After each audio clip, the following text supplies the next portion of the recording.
Asansol railway division के DRM Chetnanand Singh ने बुधवार को डीआरएम कार्यालय में प्रेस कॉन्फ्रेंस किया। इस दौरान उनके साथ सीनियर डीसीएम समेत अन्य अधिकारी भी मौजूद थे। उन्होंने आम बजट 2024 के बाद आसनसोल रेलवे डिवीजन को लेकर कुछ महत्वपूर्ण बातें सामने रखी और भविष्य की योजनाओं के बारे में विस्तार से जानकारी दी। डीआरएम चेतनानंद सिंह ने बताया कि आसनसोल में रीडेवलपमेंट का कार्य चरणबद्ध तरीके से बिल्कुल सही समय पर चल रहा है।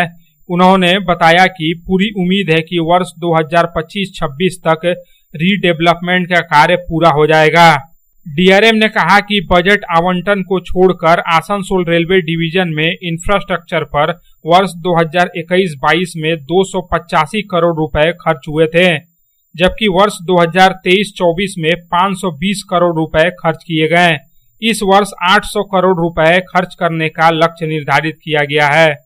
लोग 21-22 में 285 करोड़ खर्च किए थे, 285 करोड़ से, और 23-24 में हम उसको लेके गए 520 करोड़ के आसपास एक्चुअल खर्च।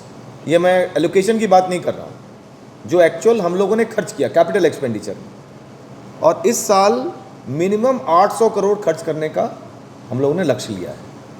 तो जो एलोकेशन की बात तो छोड़िए, एलोकेशन की बात मैं नहीं कर रहा हूँ, मैं एक्चुअल खर्च की बात कर रहा हूँ। जो हम फील्ड में जो वेरियस प्रोजेक्ट्स हैं, चाहे वो रेल बनाना हो, ब्रिज बनाना हो, नए यार्ड्स बनाने हो, स्टेशंस को ठीक करना हो, सबको मिलाकर ये बात कर रहा हूँ।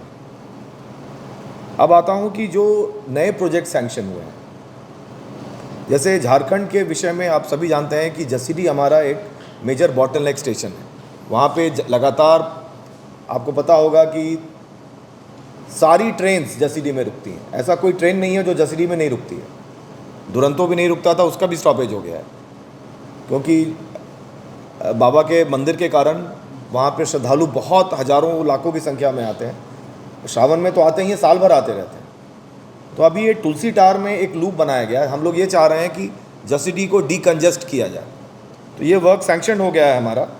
डीआरएम चेतनानंद सिंह ने बताया कि रेलवे की तरफ से कोशिश की जा रही है कि ट्रेन लेट न हो और तय समय पर चले। उन्होंने दावा किया कि जिस दिन डीएफसी और मल्टी ट्रैकिंग सिस्टम आ गया, लोकल ट्रेनें भी 90% सही समय पर चलेंगी। उन्होंने कहा कि प्रधान कांटा से लेकर अंडाल तक डबल लाइन बिछाया जाएगा। यह बहुत बड़ा प्रोजेक्ट है और इस पर लगभग 1600 करोड़ रुपए खर्च होंगे। लेकिन सोननगर में काम रुका हुआ था और जमीन को लेकर समस्या थी। पश्चिम बंगाल और झारखंड में अतिक्रमण का भी मामला है। हालांकि उन्होंने विश्वास जताया कि राज्य सरकार के साथ मिलकर इस मुद्दे का भी शांतिपूर्ण हल निकाल लिया जाएगा। धान कांटा से अंडाल डबल लाइन आ रही है, तो ये एक बहुत बड़ा प्रोजेक्ट है। आपको शायद पता होगा कि वेस्टर्न कॉरिडोर ऑलरेडी, जिसको डीएफसी बोला जा रहा था, वो ऑलरेडी चालू हो गया है। ईस्टर्न रेलवे में, ईस्टर्न सेक्टर में ये नहीं काम हो पा रहा था।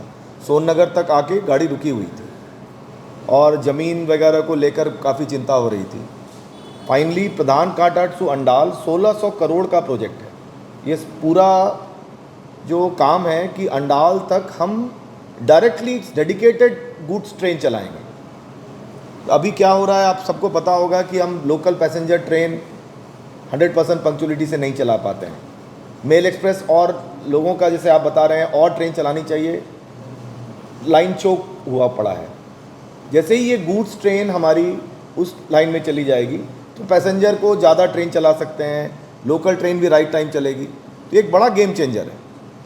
इसमें 1600 करोड़ का टेंडर ऑलरेडी कर दिया गया, ये अच्छी बात है। बट इसमें कुछ एंक्रोचमेंट्स भी हैं झारखंड और बंगाल में। हम लोग रेगुलर बात कर रहे हैं और मुझे पूरा विश्वास है कि बातचीत के माध्यम से हम लोग ये सॉल्व कर पाएंगे। तो ये सबसे बड़ा प्रोजेक्ट जो अभी चल रहा है डिवीज़न में, वो सबसे बड़ा यही है। Mainly Pradhankhanta to Andal except for 10 kilometre सारा आसनसोल डिवीज़न के अंदर आता है, जिसमें झारखंड और बंगाल दोनों कवर होते हैं। आसनसोल से संतोष मंडल की रिपोर्ट, पब्लिक टाइम्स।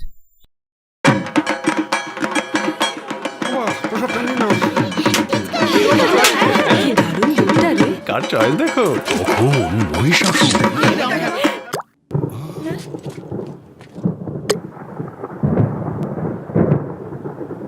পুজোর আড্ডায় ব্রেক। চেঞ্জ করে নাও ঠিক, নো মাথায় হাত, লেটস গো টু ছাদ। পুজোর সকাল বিকেল সেই ডুব দিতে চায় আড্ডাতে, ছাদেই বাঁধন হারা ভরসা দিচ্ছে টাটা, টাটা স্ট্রাকচারা।